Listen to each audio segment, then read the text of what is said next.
Big Boss season 9ஓட first வீக்கில் eliminate ஆன person யாருன்னு பார்த்தீங்க அப்படின்னா பிரவீன் காந்தி சார். ஸோ இவர் வந்து வெளியே போகிறதுக்கான முக்கிய காரணம் என்ன அப்படின்னா அவரோட வாய் தான். எஸ், அவர் உள்ளே இருக்கணும் அப்படின்னு சொல்லிட்டு நம்ம விருப்பப்பட்டோம் அப்படின்னா அதுவும் அவரோட வாய் தான்.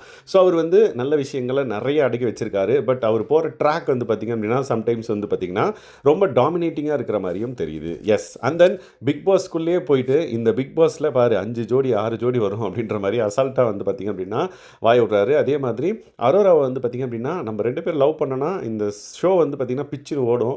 அதுவும் வந்து நான் வந்து வேணான்னு சொல்லி நீ என்னை துரத்தி லவ் பண்ண அப்படின்னா இந்த ஷோ இந்த சீரியல் வந்து செம ஹிட் ஆகிடும், டிஆர்பி பிச்சுக்கும் அப்படின்ற மாதிரிலாம் வந்து சொல்லியிருப்பார். அதுக்கப்புறம் டேங்க் வந்து பார்த்திங்க அப்படின்னா அதை பிடிச்சி இழுக்கணும்ல, அதுக்கு வந்து 2 பேர், ஒன்று சூப்பர்வைசர் அண்ட் தென் அசிஸ்டன்ட் அப்படின்ற மாதிரி சூஸ் பண்ணோம். அதில் வந்து 2 பேருமே வந்து ஆண்கள் சூஸ் பண்ணப்பட்டார்கள். அப்போ இவர் வந்து பார்த்திங்கன்னா பெண்களால் அது வந்து முடியாது அப்படின்ற மாதிரி ஒரு தாட் ப்ராசஸில் அவர் வந்து ஒரு சில விஷயங்கள் வந்து சொல்லுவார்.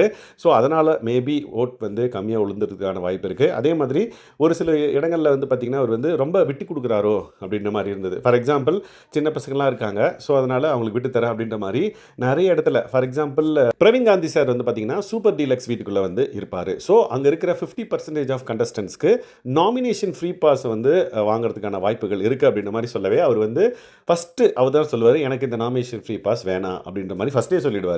ஸோ ஒரு நாமினேஷன் வந்து அவர் இக்னோர் பண்ணனால வந்து பார்த்திங்க அப்படின்னா இப்போ அவர் எலிமினேட் ஆகிறார் அப்படின்னு சொல்லலாம். இல்லை அவர் அங்கே ஃபைட் பண்ணி எனக்கு நாமினேஷன் ஃப்ரீ பாஸ் வேணும்னு சொல்லிட்டு உட்காந்துருந்தார் அப்படின்னா கண்டிப்பாக இந்த பர்டிகுலர் வீக்கில் அவர் எலிமினேட் ஆகாமல் போகிறதுக்கான வாய்ப்புகள் நிறைய இருந்திருக்கும். எஸ், நிறையவே இல்லை, கண்டிப்பாக எலிமினேட் ஆகிருக்க மாட்டார்.